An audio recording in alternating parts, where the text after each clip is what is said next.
ñu nekkoon ci condition yu métti géej aay daaneel say kër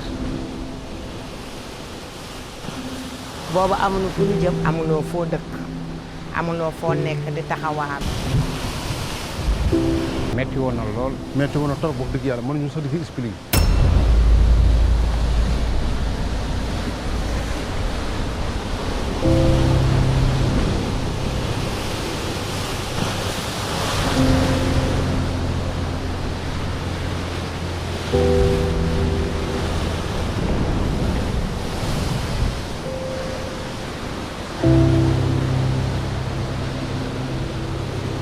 Lorsque les ondes de tempête venaient s'abattre sur les populations de la Langue de Barbarie, des ondes de tempête dévastatrices qui étaient plongées presque dans un grand cynisme, beaucoup de populations de la Langue de Barbarie. Certaines familles étaient relogées dans des familles d'accueil, d'autres à Khariala.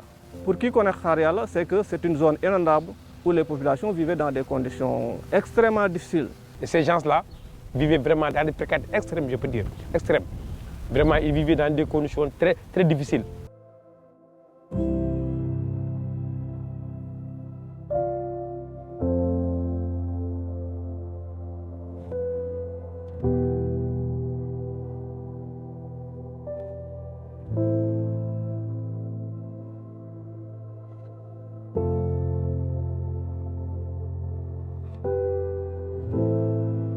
C'est donc dans ce contexte que l'État du Sénégal, avec le concours technique et financier de la Banque mondiale, a mis en œuvre le projet CERN, dont l'objectif principal est de réduire la vulnérabilité des populations face aux risques côtiers.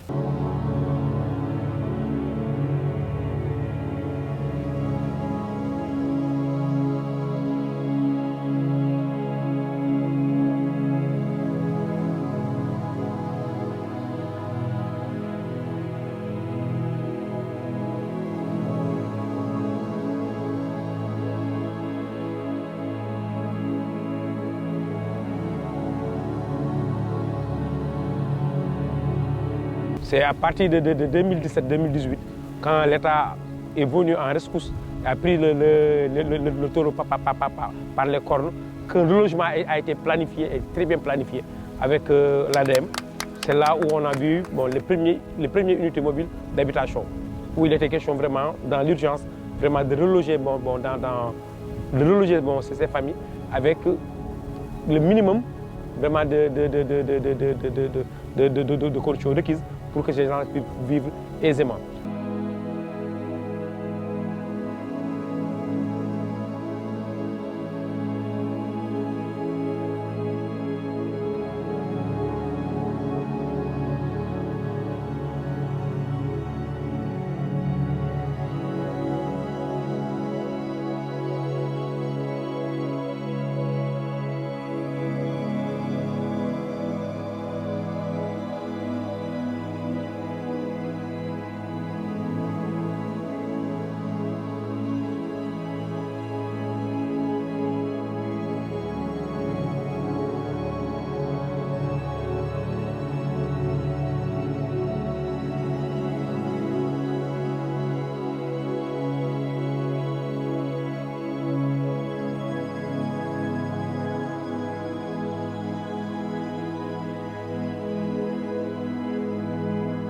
Les populations qui étaient sinistrées présentement sont relogées au niveau du site de relogement définitif de Djougop, entièrement construit et assaini par l'État du Sénégal. Aujourd'hui, on est de plein pied dans le processus, puisque 108 familles sont déjà relogées sur les 436 et 296 sont attributaires de logement. Et à terme, 15 000 personnes devront être relogées au niveau du site de Djougop, dans 436 villas de type RDC, R+1 et R+2. Parmi ces personnes, il y a effectivement des personnes qui exerçaient des activités économiques au niveau de la Langue de Barbarie et qui, du fait du déplacement, risquent de perdre leur source de revenus.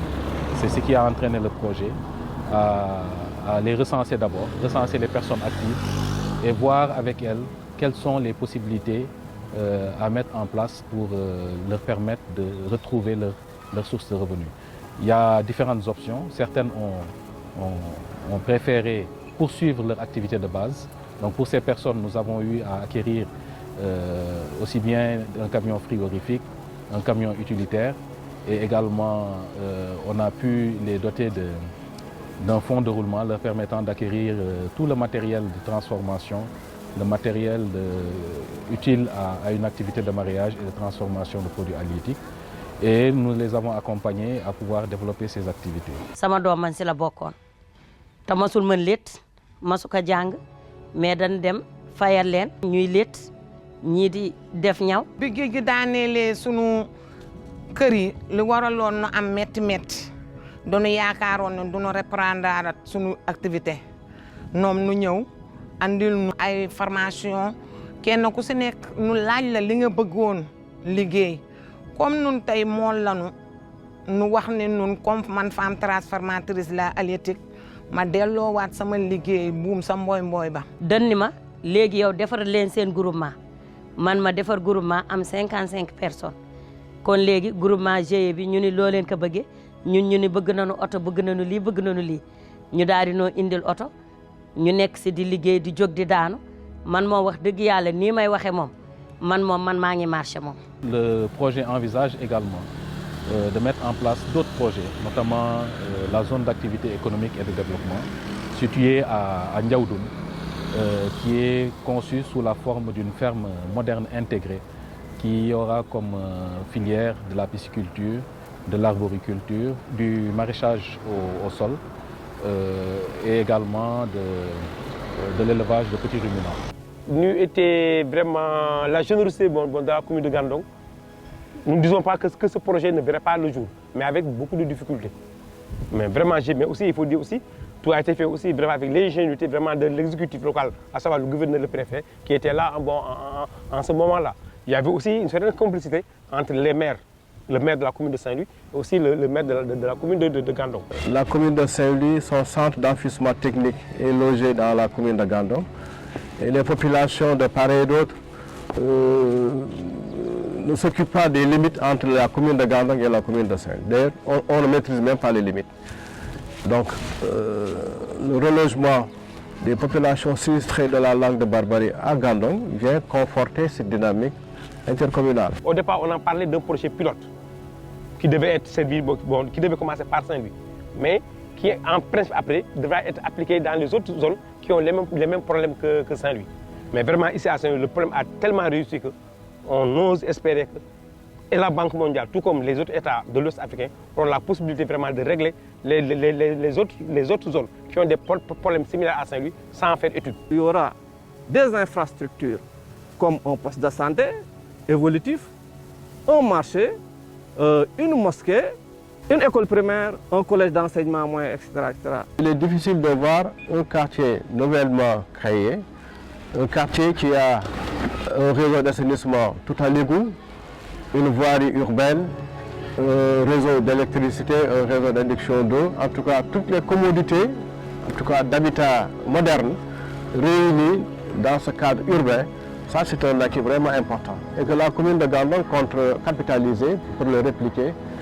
Ces plans intercommunaux d'urbanisme, nous en avons deux, notamment pour Ndiébène Gandiol et Saint-Louis. Ndiébène Gandiol et la commune de Gandon, c'est deux communes. On va faire un plan intercommunal sur la base de l'approche bassin versant. On va faire un autre plan intercommunal d'urbanisme au nord avec à cheval sur la commune de Gandon et la commune de Saint-Louis. Donc là aussi, c'est toujours en respectant la démarche et la procédure bassin versant, l'approche bassin versant.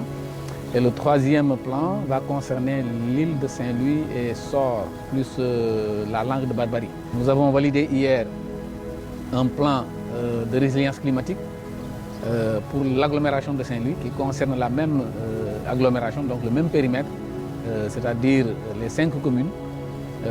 Nous avons fait l'étude et ce plan a été validé par l'ensemble des acteurs.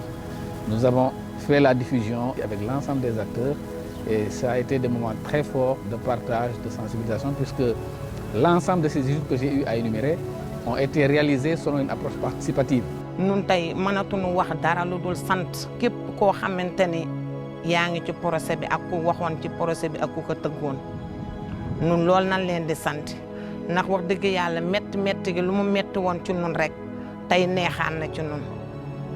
bu njëkk géej gi daan na ñëw day daaneel kër yi bu daaneelee kër yi dan lay yóbbu ca boor dex ga saaku ceeb bi dong dëwlin 20 000 francs bàyyi la nga dem mais tey état Sénégal ñëw jël responsable ànd ak banque mondiale ak ADM ak MRSA taxaw ay askanam ba dugal leen ci kër loolu yombul. bu ñu mosaan nekk boori géej ba géej jëm guddi boo tëddee doo nelaw da ngay toog sa njaboot yi sa néeg di nelaw il faut da ngay toog si dugub gi ba géej gi di fekk nga soog a mën a gëmm ci bët waaw te léegi sax loolu yëpp amul loolu yëpp amu fi da ngay nelaw sa njaboot dañuy tudd tranquille fa ñu nekkoon at fi ñu nekk tey daa fee daa ñu nelaw ba yandoor mu fii ñoo ngi nelaw léegi ñoo ngi sant yàlla bu baax a baax a baax di sant ñi nga xam ne ñoom ñoo ñu fi indi jàppale ñu. wax dëgg yàlla nag ñuy jaajëfal projet bi parce que kër yu toll nii nit ku koy yëkkati dimbalee la ko daggunu la salaire daggunu la weer neewunu la par sangam ngay fay par nangam man dama defe ni lu nu ñàkk xam njukkal googu war na mën a rëy su ñun